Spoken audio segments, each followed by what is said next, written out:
This podcast is brought to you by Progressive Insurance.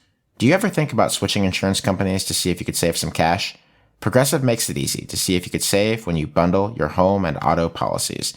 Try it at Progressive.com. Progressive Casualty Insurance Company and Affiliates. Potential savings will vary. Not available in all states.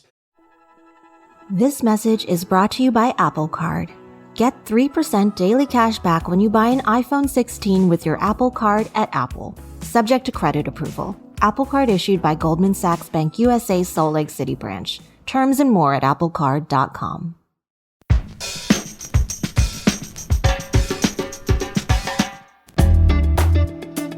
It is Monday, July 7th, 2025. Welcome back to Hang Up and Listen, the sports podcast here at Slate. Back with you yet again. I am Alex Kirshner. I'm a contributing writer for Slate, and I also co-host the college football podcast Split Zone Duo. Getting to be that time of the year. Big show for you this week, though. We're going to talk about a busy but mainly foreboding first week of NBA free agency and how it threatens to shift the balance of power in the league. We're going to talk about the latest in sports betting scandals, in particular, the probe into whether Guardians pitcher Luis Ortiz intentionally threw balls to help gamblers who had placed micro bets. And we'll talk about the fast-growing WNBA's plans to grow even further and why Lindsay Gibbs is pretty worried about that.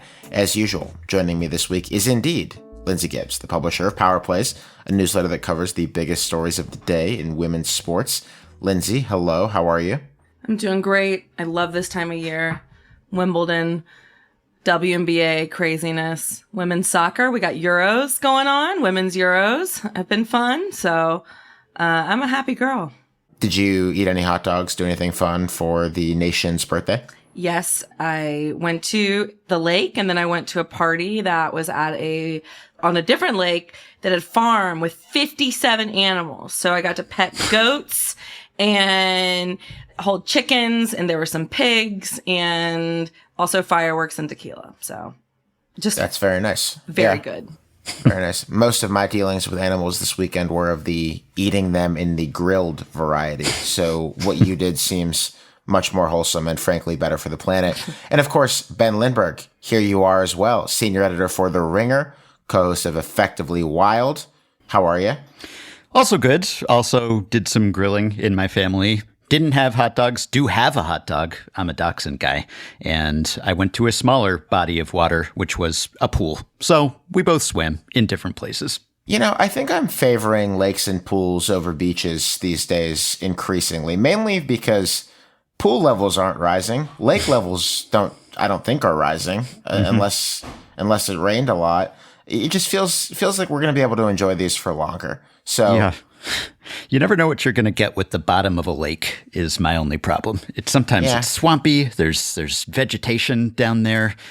Pool is a more controlled environment. That it is. And I'm sure that you were able to control it deftly. Before we get into our business this week, as always, we want to thank our Slate Plus members for making this show possible. Subscribing helps us make the show. It allows you to get it ad-free, and you get bonus segments, and we've got one of those live for you right now. It's about the latest in Formula One, which is now both a movie and a racing series that's having a pretty darned entertaining season that got even better over the weekend. Might have the juice again. We'll see. You can hear that episode right now as long as you are a Slate Plus member. Subscribe by going to Apple Podcasts and clicking Try Free at the top of our show page, or visit slate.com/hangupplus to get access wherever you listen. NBA free agency, only about a week after it started, is pretty much over. There were some substantial moves that will reshuffle the league's competitive pecking order a bit, I would say, though not so much that anyone other than the reigning champion Oklahoma City Thunder will be expected to win it all again next year.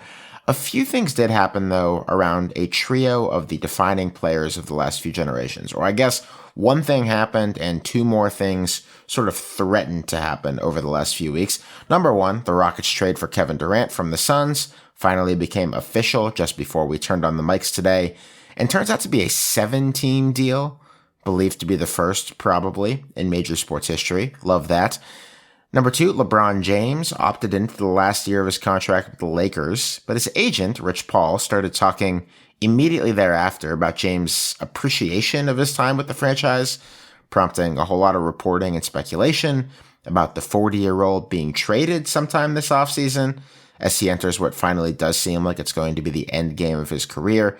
And third, after months of rumors that they might trade Giannis Antetokounmpo or be forced to do so if he didn't want to stick around, the Milwaukee Bucks pulled out every stop to try to convince him to stay. They waived Damian Lillard with a bunch of cash left on his contract over the next couple of years, spread the cap hit out over a longer period of time. He's been severely hurt. Got I believe it's an Achilles injury that's going to keep him out for next year or most of next year. And they used the savings from that maneuver to sign Miles Turner, the center who had been a key part of the Indiana Pacers team that almost beat those Thunder to win the NBA Finals. Giannis still hasn't said much about how he feels about all of this, which leaves some real questions about his future too. Though the Bucks certainly seem to be pulling out every maneuver that they can to keep him. So, Lindsay, which future Hall of Famer's story are you most intrigued with now that free agency is just about done, but trade season is theoretically still very much alive?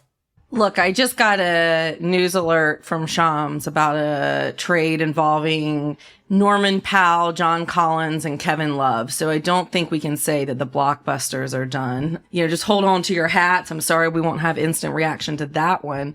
But look, I love this. This is so fun. And it's LeBron. LeBron steals the show every time. Nobody does drama better than LeBron James. And I mean that in the biggest compliment. The man just has an eye for the theatrics. And this statement that Rich Paul put out, the second that he picked up his player option to return to the Lakers. So you would think, oh, well, that's done. This statement that Alex just referenced, I do think it is worth reading in full because it is just... Please do. It's weird. LeBron wants to compete for a championship. He knows the Lakers are building for the future. He understands that, but he values a realistic chance of winning it all. We are very appreciative with the partnership, blah, blah, blah. We understand the difficulty in winning now while preparing for the future. We do want to evaluate what's best for LeBron at this stage in his life and career. He wants to make every season he has left count. And the Lakers understand that and are supportive and want what's best for him.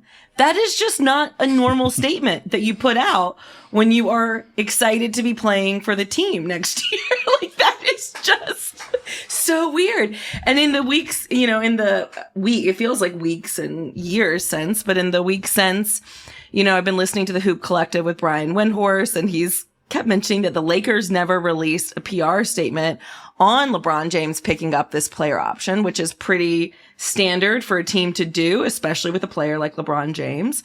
So that kind of adds to a little bit of the intrigue. There are trade rumors going around. And then we have LeBron James golfing in Cleveland. You have him at the Cavaliers practice facility, and I guess wearing a hat with the welcome home on it. And I saw a TikTok from a girl who said that her boyfriend doesn't realize, and she was whispering when she said that he does not realize that when he talks about LeBron James and free agency, he sounds just like a Swiftie. Why would he wear this hat if it didn't mean anything? And I think that's just a very good encapsulation of where we are and probably why I love it so much. Ben, the one piece of this that I find interesting, and I know you're a big front office nerdery enthusiast who likes to see the way that these puzzle pieces fit together. I was thinking to myself, why would LeBron pick up his option if he's so intent on leaving?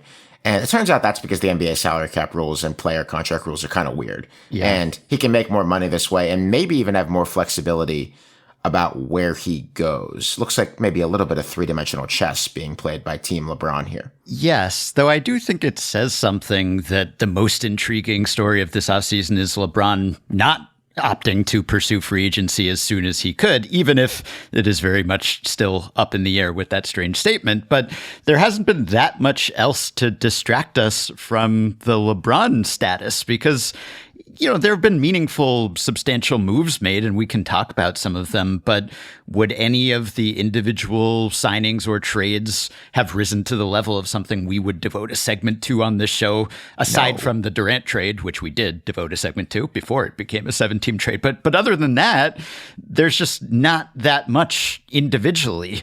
There was Lillard being waived, as you mentioned. There's the Grizzlies sending Desmond Bane to the Magic. But if these are the headline moves, I think that says something about NBA free agency and the offseason in general. Again, with months to go in which trades could theoretically happen. But it seems like a lot of the NBA cognoscenti are talking about this being a manifestation of the new CBA and the way that it really restricts spending and restricts teams' ability to make moves. And, it's partly, I think, that extensions were made more favorable. And so you can keep someone. We saw Shai Gilgeous-Alexander sign a 4-year extension, a Supermax record contract with the Thunder.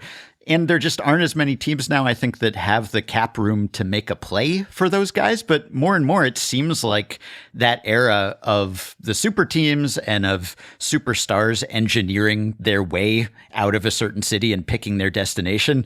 Maybe Durant is the last gasp of that, but this isn't even the most intriguing Durant move. And so, he's not the player that he was. He's coming off a down year from him. So Shams, to mention Shams Charania, he said back in May that this could be, in that distinctive Shams diction, the most craziest offseason ever, given all of the parity, given just the fact that anyone could seemingly make a move and actually make a run in the playoffs. But we have not really seen that. It doesn't seem like this new CBA allows that. And so I wonder whether there's been an overcorrection, whether things have gone too far from the era where it just seemed like players could dictate where they wanted to go and when, to kind of quiet so far. Yeah. I think it's interesting that the angle that you pick out there about overcorrecting away from what was often called the player empowerment era, right? Yeah. Like the NBA owners wanted teams to have more levers to be able to keep their stars together, but probably didn't want free agency to be, the Desmond Bane show, which is why I'm sure Adam Silver and the NBA love that we're here talking about KD and about the possibility of a LeBron trade, and maybe even the less likely possibility of a Giannis trade. Because the last few years, I understand the NBA didn't want a world where it was just inevitable that if you had a player like Shai, that he was going to go to the Heat or the Lakers or whoever. But I do think that the lack of free agent contract excitement probably isn't what they want. And you compare it now to the trade deadline, which is a lot more exciting. I mean, we've seen just the last couple of years, Kyrie Irving, Luka Doncic, Jimmy Butler, Anthony Davis in the Luka trade, more Pascal Siakam, who was a key player for the Pacers. That there's more, like the tilt between how much more exciting the trade deadline is than free agency is unlike anything that I can really compare it to in any of the major sports. Yeah. Over at least my time consciously following them. It seems like the trade market is much more exciting than the free agent market, and the in-season trade market is much more exciting than the off-season trade market, which isn't ideal because the off-season is long and there's nothing else going on. There are no games to distract us. And it has been kind of a feather in the NBA's cap, but also sometimes a source of frustration that the off-the-court drama dominates the actual in-game action. And we just saw this exciting season and these great playoffs and underdogs making runs and everything. But part of the appeal of the NBA for a lot of people has been, it's just there's so much drama. Who's going to get together with their superstar friends and try to win a ring? And that doesn't seem to be happening so much anymore. And also, it just seems like because of the second apron and because the spending is so restricted and there's so many punitive factors that come in if you do exceed that threshold, that teams have to be broken up fairly quickly. Look what's happened to the Celtics this offseason. Obviously, that's related to injury, and we've seen that affect multiple teams, the Pacers too. And sometimes one catastrophic star injury that can really just screw up your entire plans. But it also seems like even when a team is just getting good, people are already forecasting, well, how long can they keep this thing together? When are they going to have to start breaking up this core? And you don't want that either, because yes, maybe you don't want players so empowered that they can just dictate where they want to go and you end up with a bunch of super teams and there's no continuity. But you also want teams to be able to build from within and have young cores and have continuity and keep those players together. And it seems like even that is going to be fairly difficult to do, though the Thunder, as we have discussed, are maybe the best position to do it. You know, I focus us in on the LeBron situation for obvious reasons, but can we talk for a bit about this cutting and and spreading Damian Lillard? Like, I did not know that was an option.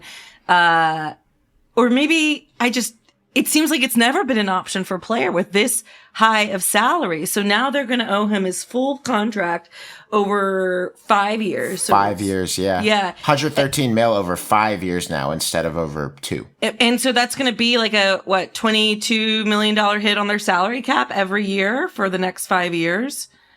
Oh, yeah. It seems like a horrible idea unless it's the thing that gets them to the finals next year and Giannis likes it and doesn't want to leave. Right. And so now they signed Miles Turner, who is great, but it's very much not a 1-for-1 replacement for Dame. Basically he took Brooke Lopez's spot. Brooke Lopez is now with the Clippers. I think I'm not as against this move as a lot of the people I've heard talk about it is, because once again, I just do think there is just such immense value to keeping Giannis and to keeping him in, especially as a small market team. Like, I just don't think you can overstate the importance of a guy like Giannis, and you can't just boil it down to numbers on a cap sheet in that respect. But I also am really confused what they're doing. Who is going to be the guard here? What's happening? I think one of the interesting things about what the Bucks are doing is that it's not apparent what the plan is other than keep Giannis happy at any cost. But maybe they're just looking at the Eastern Conference and thinking, well, somebody has to win it. Yeah. And until we're forced to trade this guy or he leaves in free agency, then maybe we don't even need an entire lineup in order to be that team. It's not unreasonable. I was talking for the newsletter that I read over there with Zach Harper of The Athletic the other day, who told me that he thinks the Magic are his July 4th favorite in the Eastern Conference. Like, if we're talking about the Orlando Magic as a franchise that could be in the finals, then take your shot, I guess, right? Yeah, and when you have Giannis, you've got a shot. Like, you are in the picture. I mean, he's going to be the best player on the court in almost every Eastern Conference game you play. So, yeah. But it's going to be interesting to see now where Dame lands. There's stories of the Warriors wanting him, of Boston maybe signing him. Of course, he's got a long injury layoff ahead of him. But, you now all of a sudden have a superstar on the market where you don't have to pay top dollar for them necessarily. That's interesting.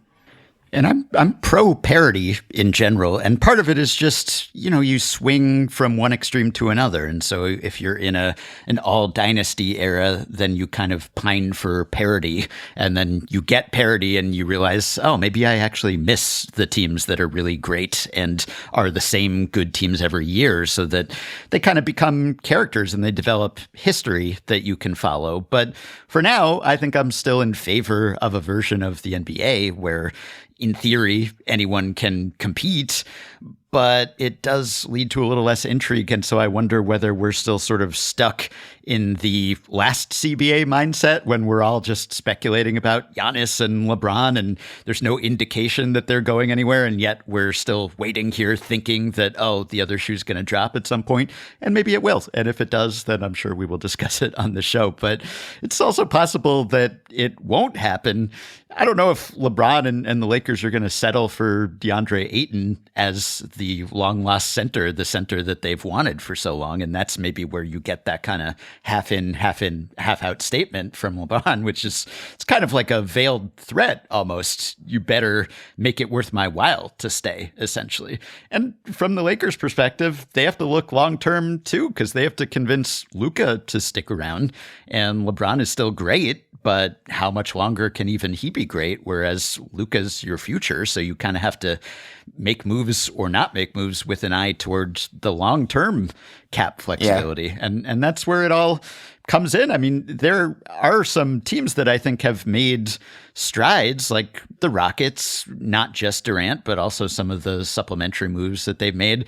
And the Nuggets, where it was, again, like trade Michael Porter Jr., open up all this payroll room, and then suddenly you can get 3 or 4 new guys in there for the same salary. And that's what basketball is about right now. But they're maybe the best competition for the Thunder on paper. We understand how difficult this segment was to put together. We are going to evaluate what is best for Hang Up and Listen at this point in the podcast. Yeah. Let's opt in to our next segment, though. And our bosses absolutely understand that. They're supportive of what's best for us. And we'll be back after this.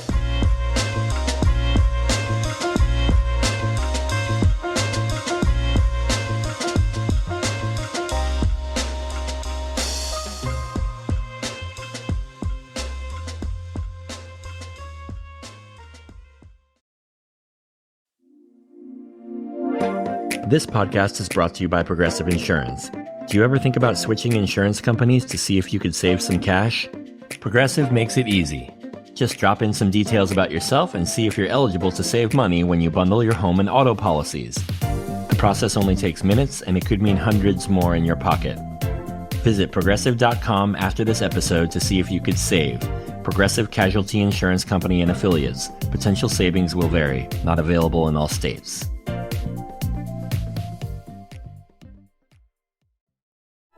This message is brought to you by Apple Card.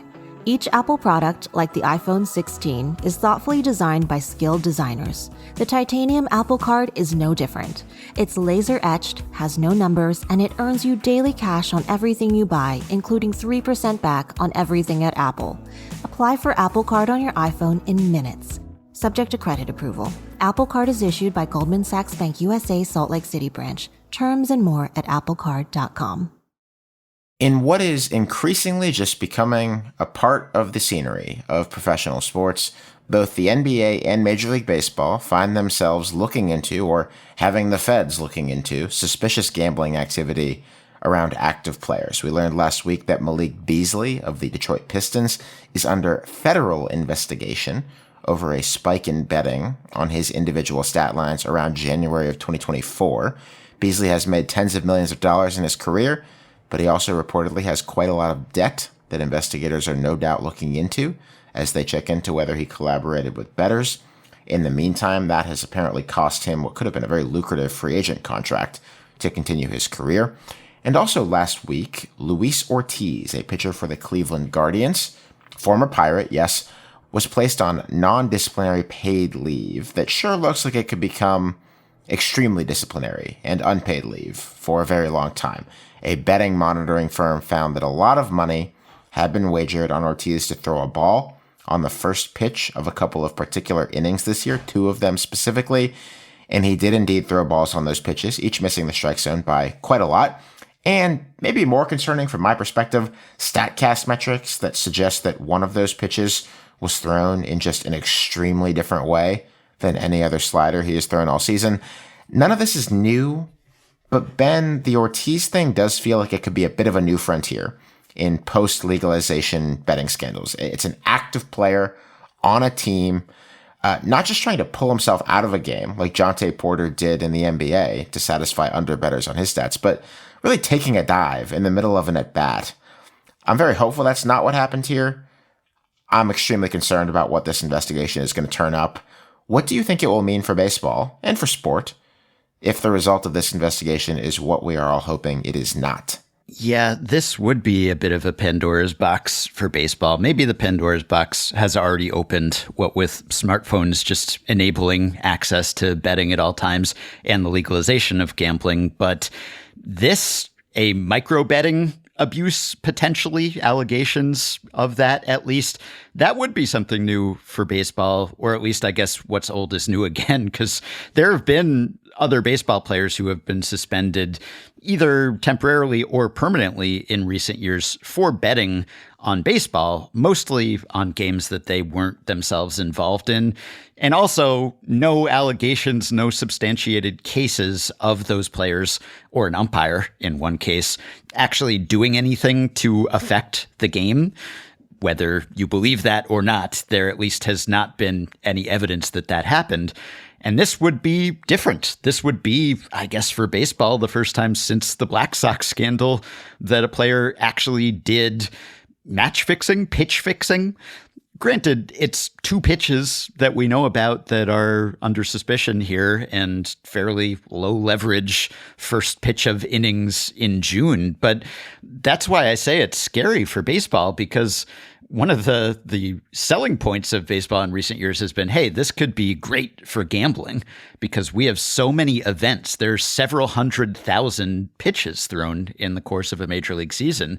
If you can bet on all of those, well, the sky's the limit for the action in theory. But then again, the abuses that could come of that are just rife, rampant, right? I mean, you would not have known that anything was amiss with these 2 pitches watching in the moment. Now, with this reporting, we look at them and we look at the StatCast metrics and his arm angle being different from where it usually is on a slider, and you say, oh, okay, maybe that's suspicious. But at the time, they just looked like a couple pitches where he missed the strike zone. I've seen many, many pitches that are more obvious balls than those. And a lot of pitches are balls. Like, there's no way that you're going to just be able to tell in the moment that someone is throwing a ball on purpose, as opposed to just missing the strike zone, as pitchers so routinely do. So there's just ample opportunity here, and it's essentially undetectable. My mind goes to the minor leagues. You know, I don't know how much betting activity there is on a per pitch basis in the minor leagues, but those guys aren't making nearly as much money. And Luis Ortiz, he's making a little more than major league minimum. That's still many multiples of what a minor leaguer is going to make. But it's not run away and hide forever money if he doesn't get to arbitration or doesn't get to free agency. Mm-hmm.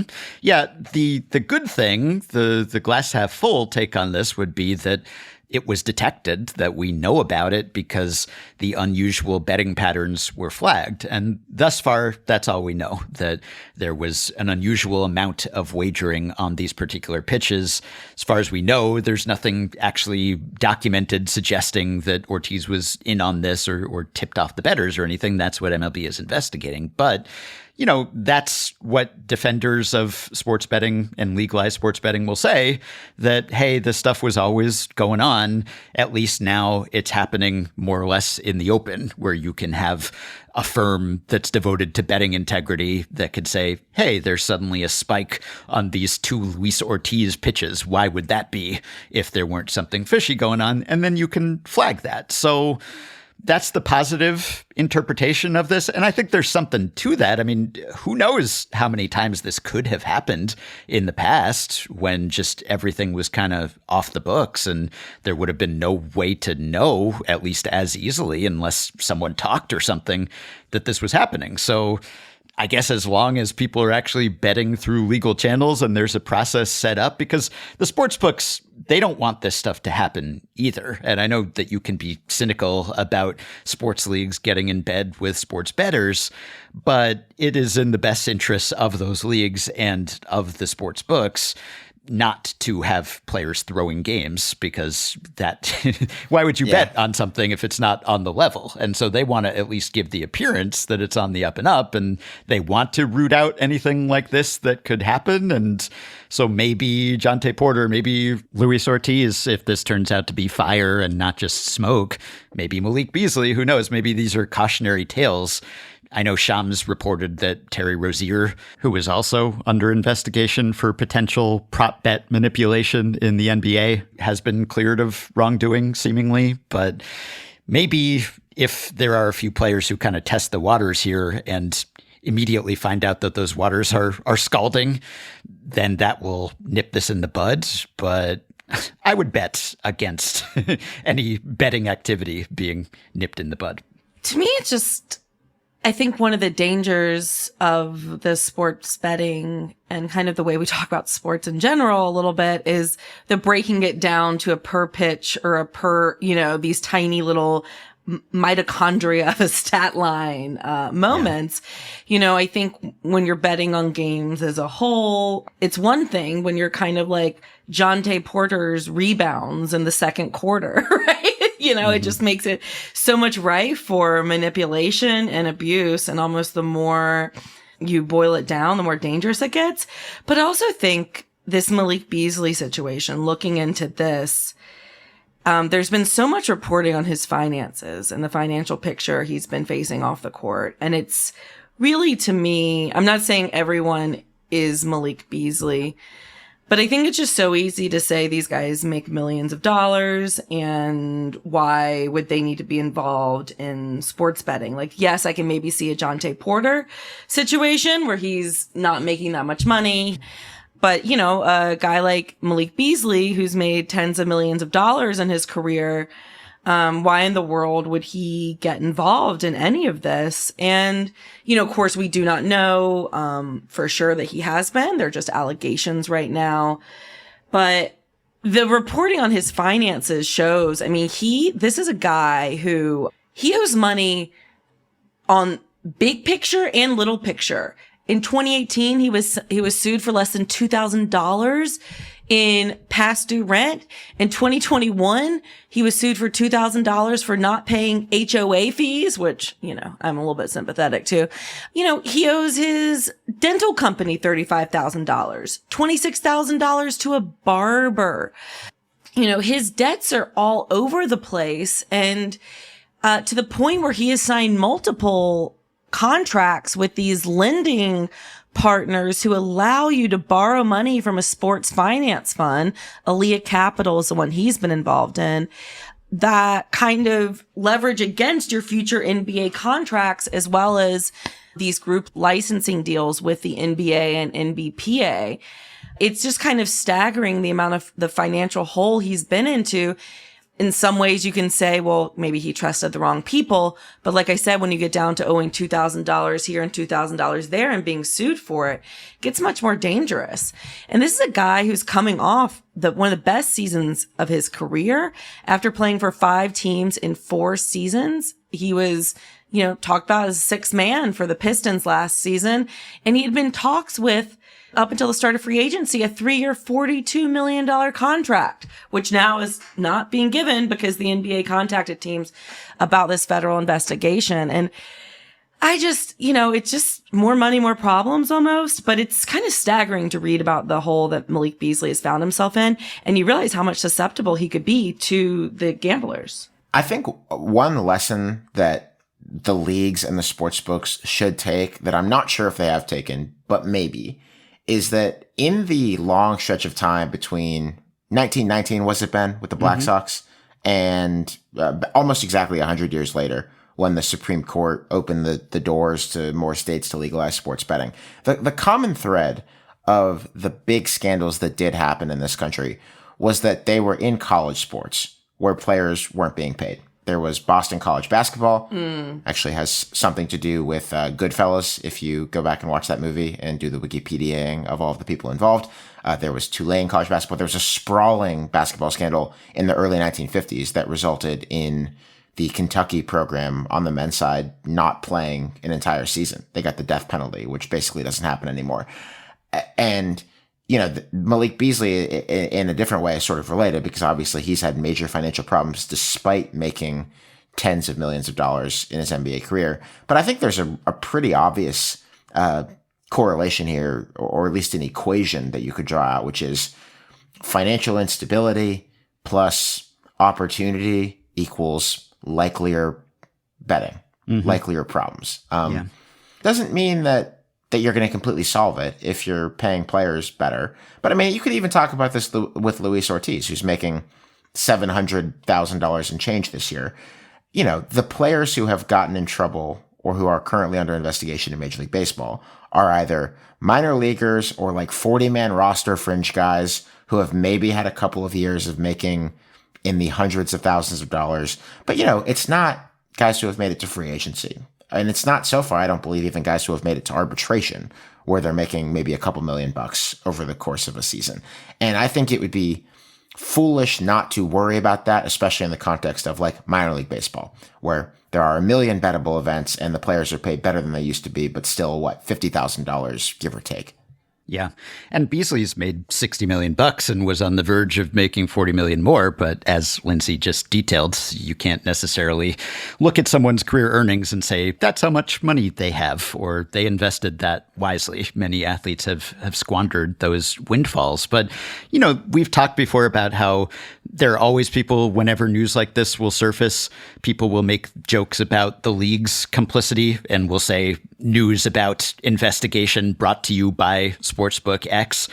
And, we've kind of drawn the distinction, as those leagues have, between promoting gambling to your fans and gambling by people who are actually involved in these games and in a position to sway them. And that really is a meaningful distinction. However, there is something, I guess, to the idea that when you're just constantly inundated in gambling messages and opportunity, and just the market is bigger, than inevitably you're going to have some personnel and players caught up in that just because they're susceptible to that messaging and marketing too. And I'm generally in favor of gambling being legal, even though I personally have no interest in it and think it's probably a net negative for society. I'm generally in favor of people being able to throw away money if they want to. And there are plenty of people who can bet on sports and it's just for fun and it doesn't become a problem for them. But we know that for a lot of people, it does. And so micro betting just... I'm in favor of some regulation. I think when it comes to marketing and, spokespeople, a lot of other countries are ahead of us on having regulation for these things just because they had legalization sooner. And so they felt the ill effects of it sooner and they've been able to take action in ways that we haven't. And I don't know whether we ever will, but just things you could do to curtail the wall-to-wall messaging. Or something like micro betting, which just seems set up to prey on people who can't control themselves because there's just so many opportunities to bet.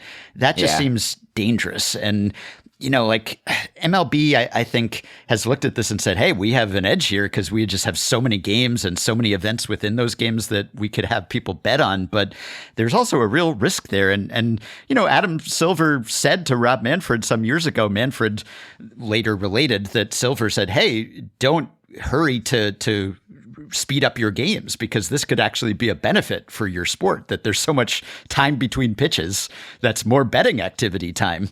And Manfred, to his credit, even though he's always interested in making a buck, did proceed with the pitch clock. But that potential is still out there. And that's just a market that didn't really exist prior to smartphones, because what were you going to do? Just constantly talk to your bookie and just, say, oh, he threw a ball. Okay, I'm going to wager on whether this next pitch will be a strike. That requires smartphones, really. I know these Ortiz pitches were first pitches of an inning, so you could theoretically wager on those before the game began even. But this is one of the scary things, is the potential for this to really get out of control with this kind of betting. I don't think you should be able to bet on if a pitch is going to be a ball or a strike. Mm-hmm. It's just a bad idea. Like, there should be a consumer protection here, which also doubles as, in some ways, apparently an athlete protection. I mean, it's just not the way it was envisioned. And I think you should be able to. I place, I don't know, 1 or 2 sports bets a year when I'm in a certain mood or in a certain place. I have no problem with it. I've talked about gambling. Years ago in my career, I've worked for companies that cover sports betting. We've had daily fantasy ads on my college football podcast. I'm not trying to claim Puritan. Not trying to claim Puritanism at all here. Mm-hmm. But that one, it's not a good idea. However, Ben, I agree with you that it's the low-hanging fruit that people try to pick when they somehow act as if league sponsorships with sports books make it hypocritical to punish this kind of behavior are ridiculous. Like, get over yourselves. This has never been This is one of the oldest rules in the book. This Yes. wasn't cool 100 years ago. It probably wasn't cool 1,000 years ago. You need to get it together. In that At least we know, though, that Luis Garcia will one day be eligible for the Hall of Fame, even if he is found guilty, thanks to Rob Manfred's recent ruling. But Ben, wow, this is exciting for me. Luis Ortiz, though there is a Luis Garcia in the league as well. Yes, sorry. I mess up the multiple Luis Ortizes and Garcias sometimes, but yes, don't want to cast any aspersions. But the last thing I'll say, I guess, is that, there are some measures that have been on my radar recently with certain states like Ohio, Louisiana, raising taxes on sports betting, or at least discussing raising taxes on sports betting and directing part of the proceed toward supporting sports. And then also more recently with the bill that Trump signed into law last week, there was a measure there that mostly professional sports bettors are very concerned about, because now they can deduct 90% of their losses against 100% of their gains instead of being able to deduct 100% of their losses. And seemingly if you're a full-time sports bettor, this might make it even harder to turn a profit. I weep for them, but we will see whether any of these measures actually take effect. We've talked about bills, legislation that's been advanced and probably had no hope of actually passing, but we'll see how all this develops. It's tough to untangle yourself as a member of any sports league or sports media from this ecosystem, because it's just so pervasive, and that's what worries me. Up next, we're going to talk about WNBA expansion and why it might not be what the doctor ordered.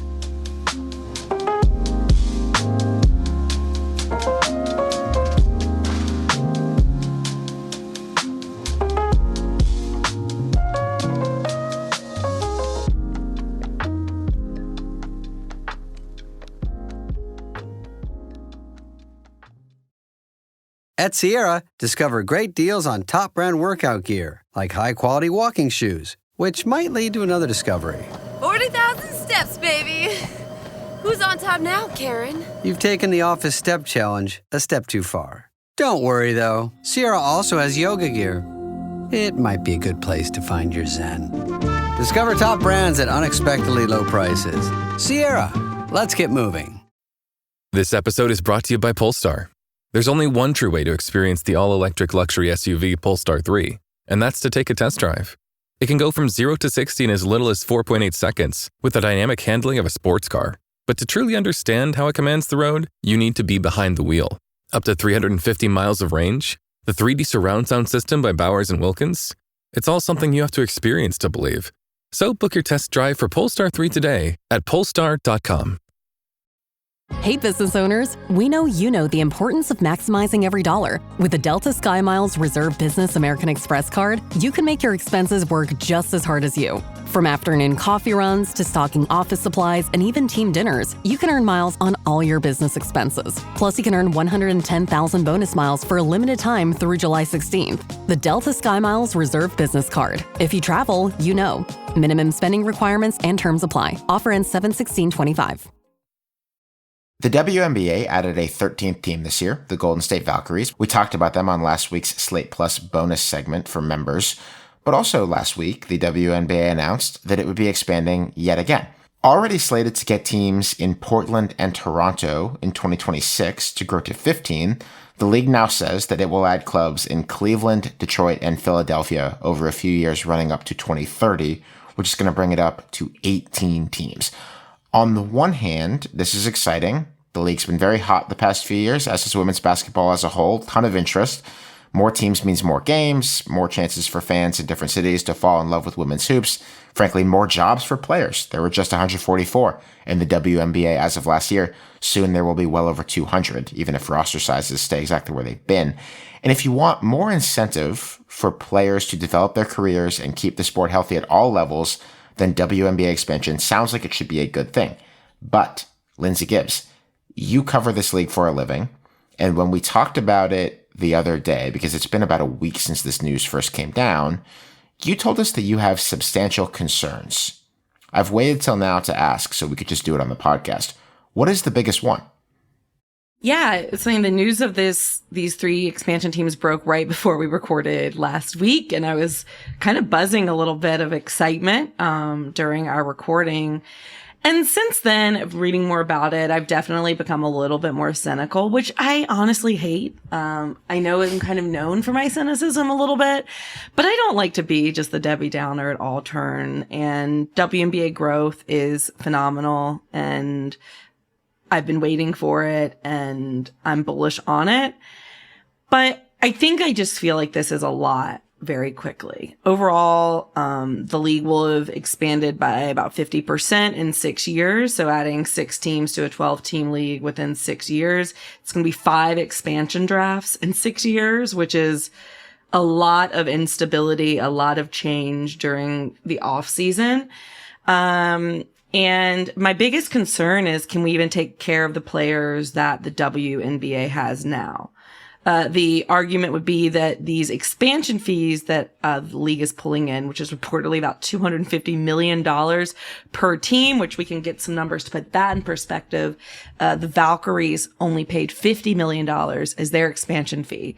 So the price is rising rapidly, and I understand the desire to kind of lock that down while the buzz is buzzing.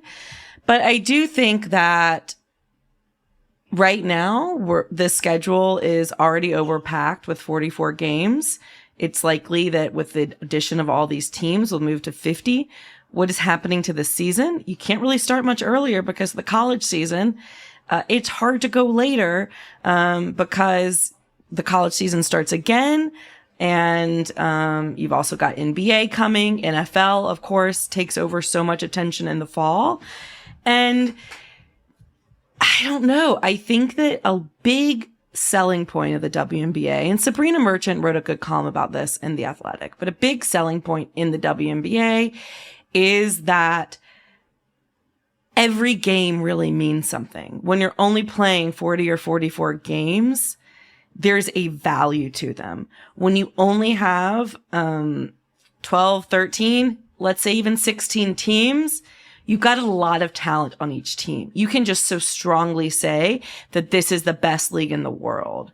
The scarcity is a little bit, not the whole thing, of what makes the WNBA so special.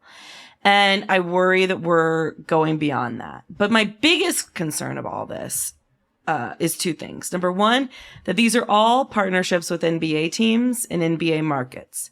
While that means that these owners have big pockets and fancy facilities, which I do love, it also means that this is not their top priority. And especially when we start talking about season expansion and sharing arenas with NBA teams during the regular season, I just worry that we're going to be repeating a past where the NBA teams own WNBA teams. And the second that there was economic uncertainty or upheaval in any way, they got rid of their WNBA teams. That's what history has taught them, because they were a drop in a bucket compared to their NBA teams. And even though the value of these WNBA franchises is so much bigger right now, the value of NBA franchises is also so much bigger than they were in the early 2000s. So I worry about that. And I also worry that Satu Sabali, who is a vice president in the WNBA Players Association, said last week that the recent CBA proposal that the league gave the players was insulting, was the word she used. There's supposed to be a lot of talks around All-Star weekend, which is in about a week and a half. By the end of the season, there needs to be a deal in place. And I worry there are teams right now who still have laughable practice facilities, who are lagging way behind. Teams are still playing in arenas that seat 4,000, 5,000 fans. And players who are still making $60,000, $70,000 a year. Let's make sure we can handle what we have now. Yeah, and we talked about the quality of the officiating last week, or the lack thereof. It seems like another thing that you would want to really professionalize and invest in before you expand so dramatically. But I guess having these teams situated in the same place as an NBA team can help maybe in the short term with the attendance squeeze, just because you could host some games in an NBA arena sometimes too. But it does seem like a trade-off. So we talked about Sophie Cunningham of the Fever last week, and she said, man, I don't know how excited people are to be going to Detroit or Cleveland, which I'm sure will endear her to future fan bases in those cities. But she was talking about it from the player perspective, that players would be more excited about going to Miami or Nashville or Kansas City. Cunningham went to college at Missouri, so I don't know how skewed her perspective is. But then Fever coach Stephanie White said going to these places with NBA teams, I think it's a positive thing, having built-in fan bases, shared expenses, the way that we're filling NBA arenas. Like I just said, we're at a point where we're outgrowing some of the smaller independent ones, and opportunities to play in those arenas is big time. So I could see some advantages in that you're kind of drafting off the interest in basketball that exists because it's an NBA market already, but then you're also competing with those teams. Even if there's a pre-existing affinity for basketball, there's also a pre-existing supply. One thing that I wanted to ask you about is whether you think it's better to return to a market you've already tried and failed to have a team stick in because there's some history and built-in interest there, and maybe fans of those former franchises that are hoping to have another team to support? Or is that worse because you already tried it and it didn't work? You had the Cleveland Rockers, you had the Detroit Shock. Is it a good thing to try again in those same situations? I mean, I'm thrilled for the Cleveland and Detroit fans who get to go back. I hope that these returns will provide an opportunity to shine a spotlight on that history, to bring it to new fans, to show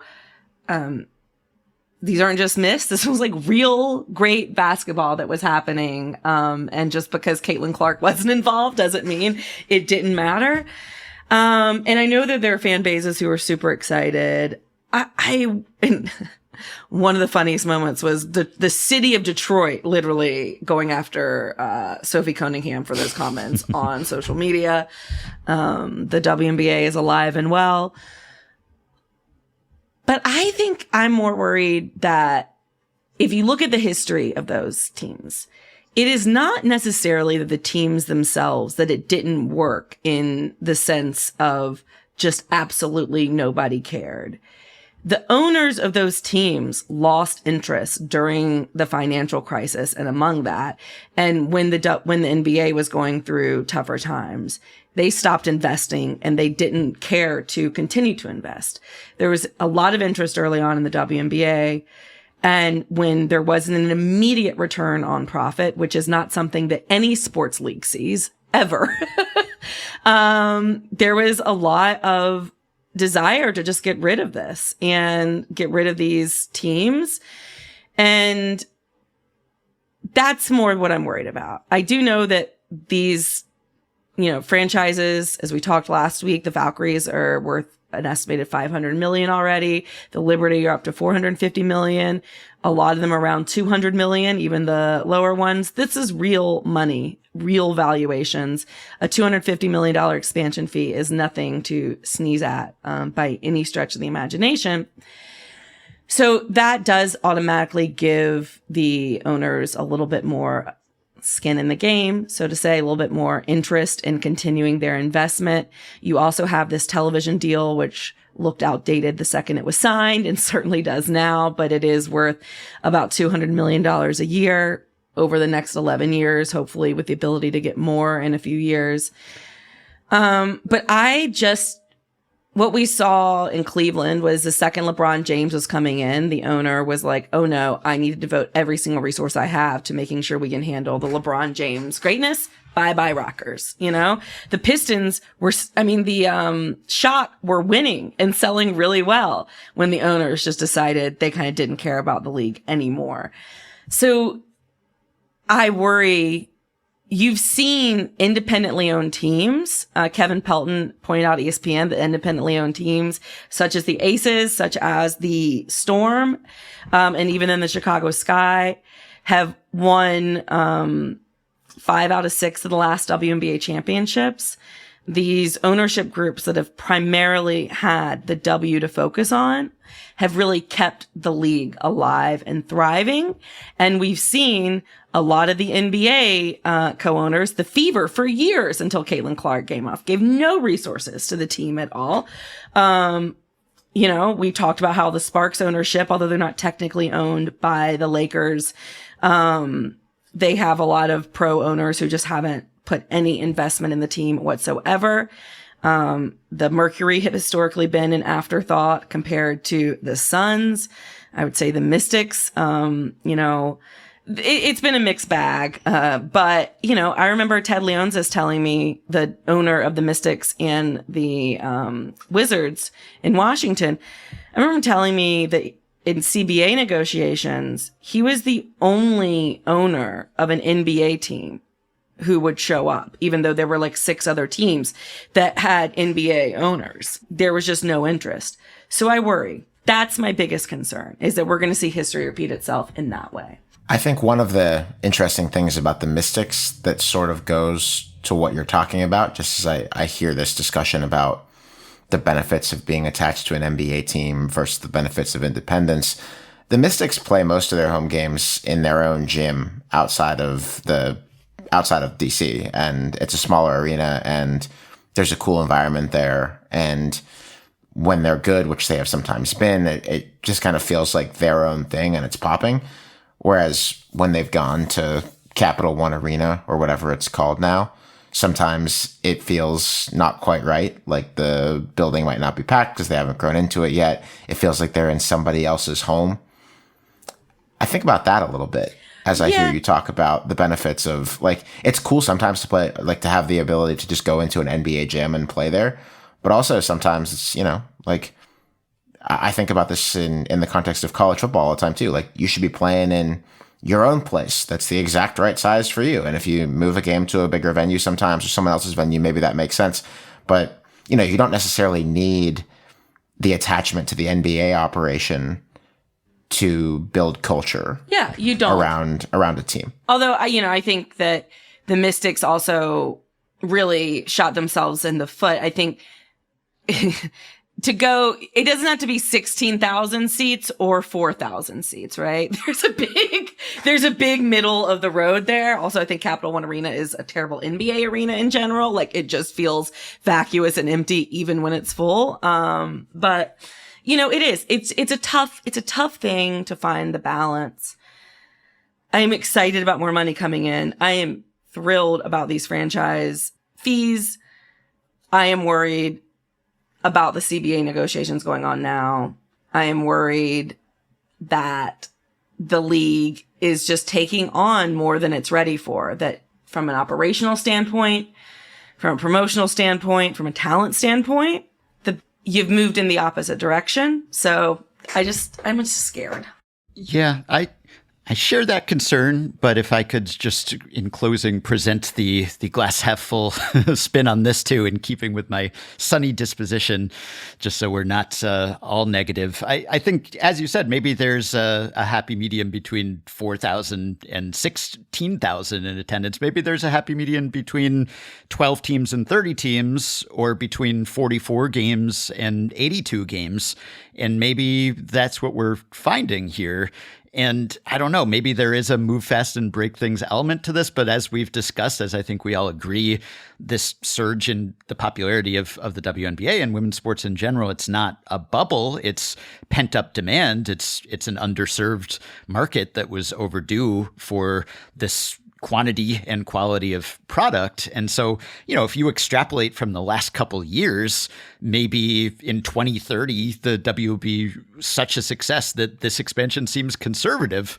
obviously that's dangerous to extrapolate from a couple of years of extremely rapid growth and say, yes, the numbers are just going to keep going up and up and up. But there could be something to that. Like, yeah, maybe there's a dilution of talent, but maybe you think, oh, there's so much talent in college. And even if you pay the players better, international leagues that could come over, that just, it's this built up really well that hasn't been drawn on.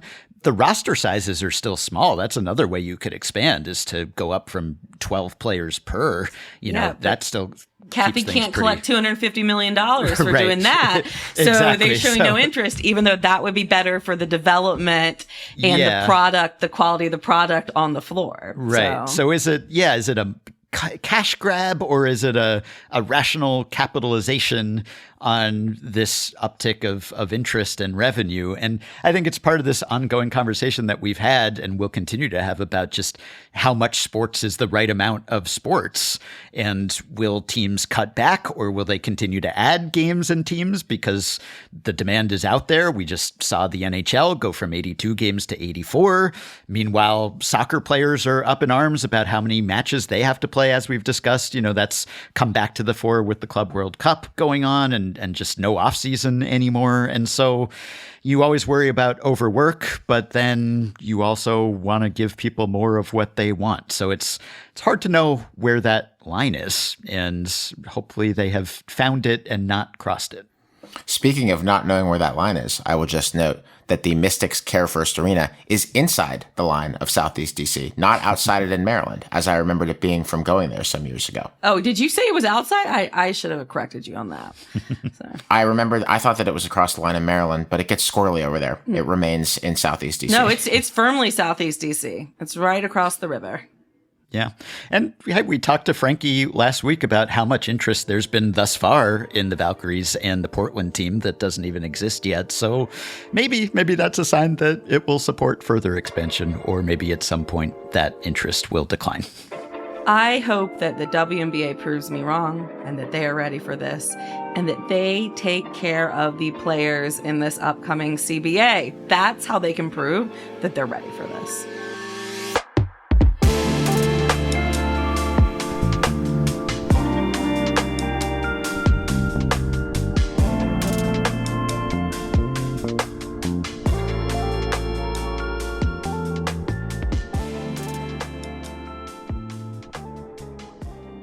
Well, with that, it is time for Afterballs. And Alex is doing the honors today, but I have the honor of introing him.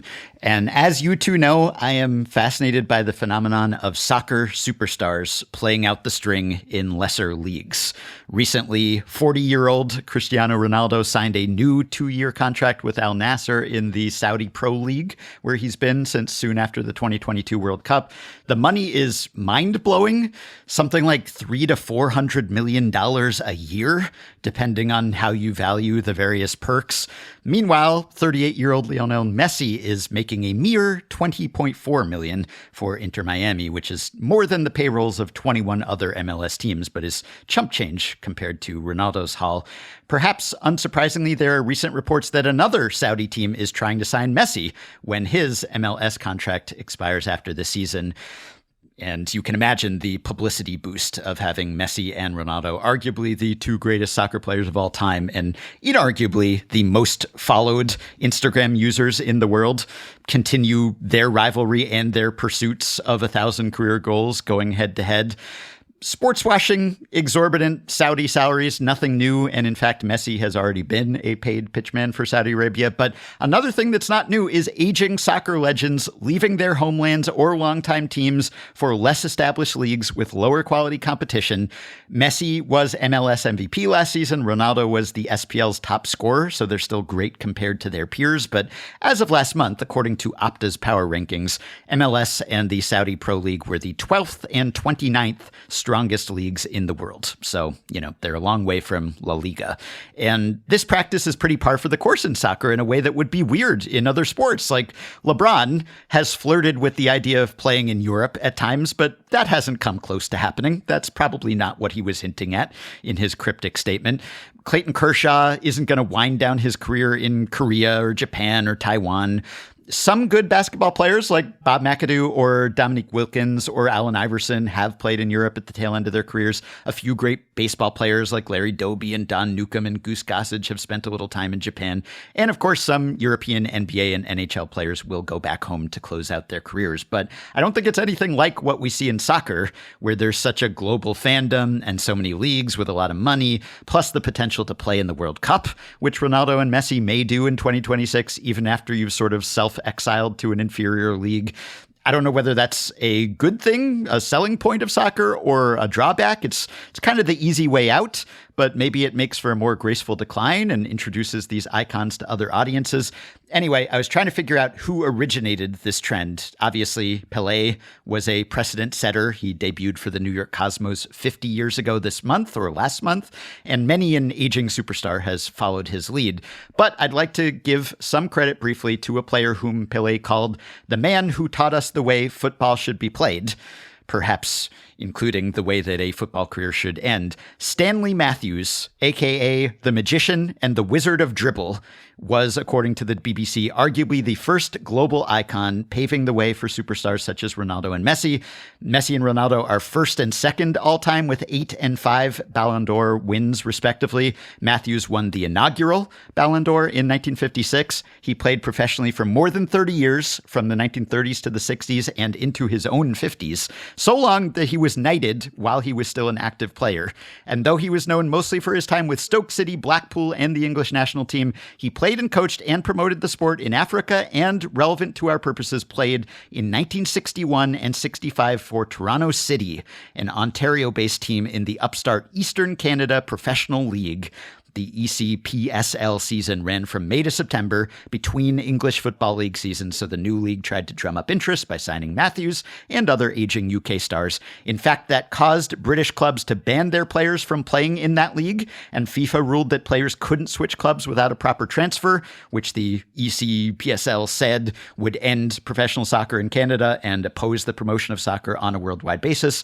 However, Canadian professional soccer still exists, and so does the tradition of old soccer stars following in the footsteps of 46-year-old Stanley Matthews. So, Alex, who or what is your Wizard of Dribble?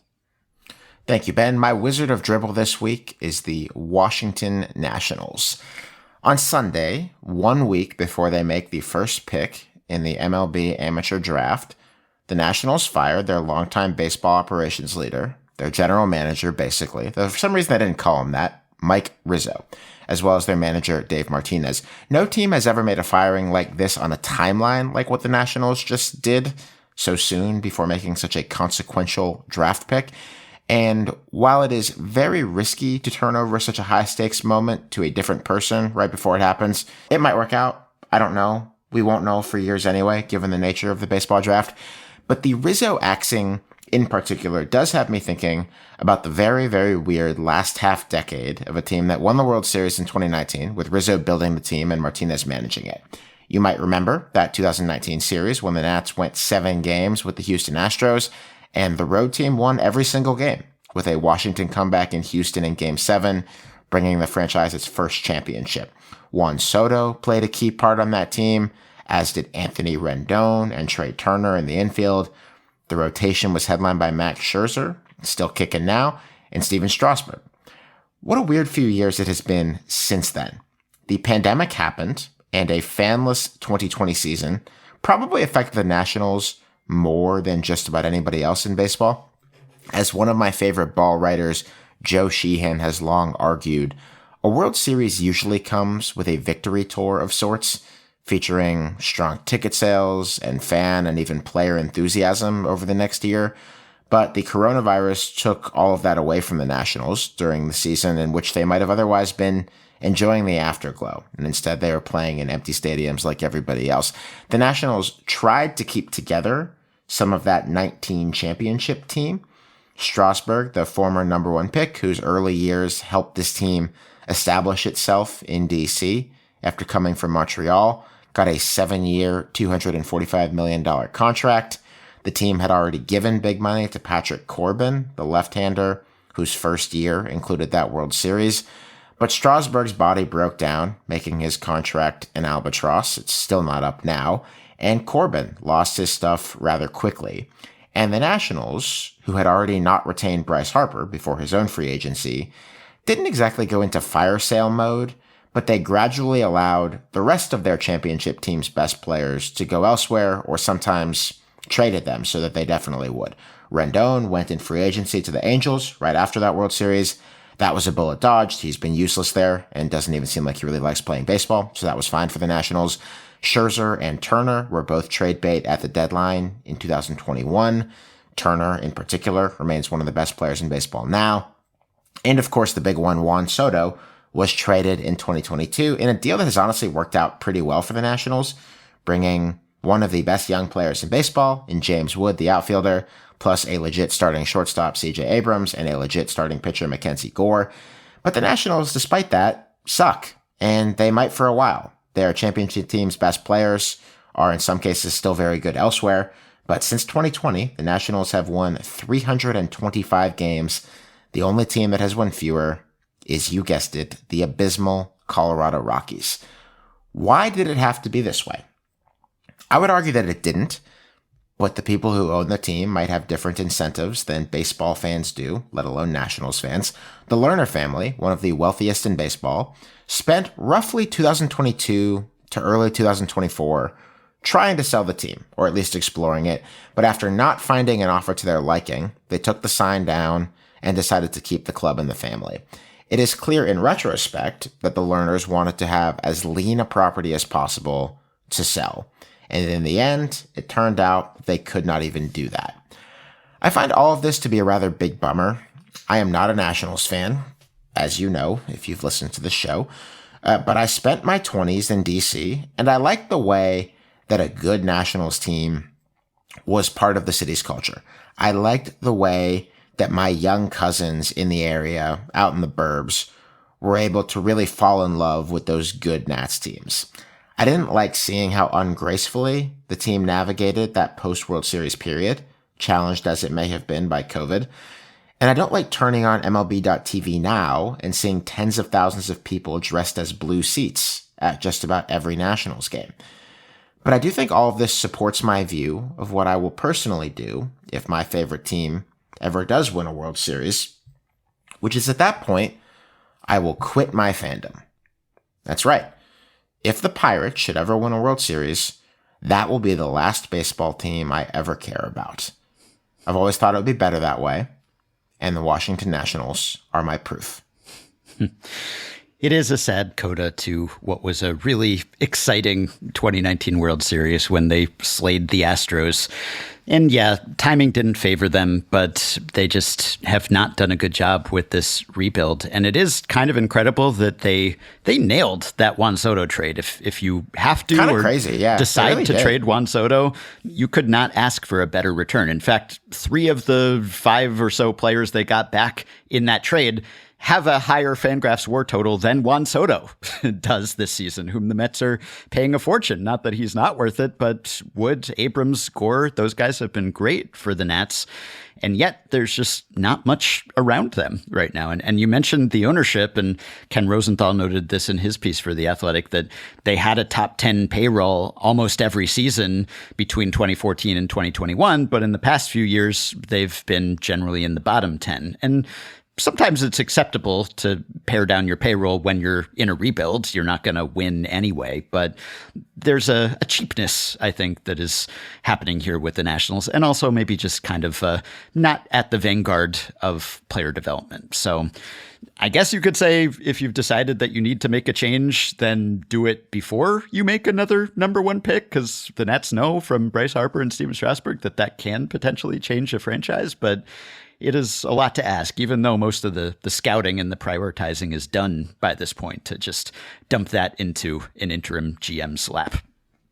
Maybe it's an audition for the interim GM. Maybe not. I don't know. I've been told that you can't fire a GM right before the trade deadline with regards to my own team. And I'm now curious about that because it sure seems like you can. But Yeah.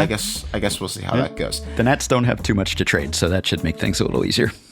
That is all for this episode. We also have a special bonus show that is in the podcast feeds right now for our treasured Slate Plus members. It's about the latest in Formula One, on screen and on track. And to hear it, You can subscribe to Slate Plus on Apple Podcasts by clicking Try Free at the top of our show page, or visit slate.com/hangup+ to get access wherever you listen.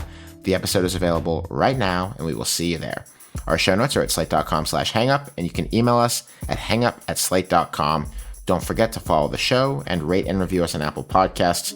Our producer is Kevin Bendis, and for Ben Lindbergh and Lindsay Gibbs, I'm Alex Kirshner. Remember Zelma Beatty, and thanks for listening.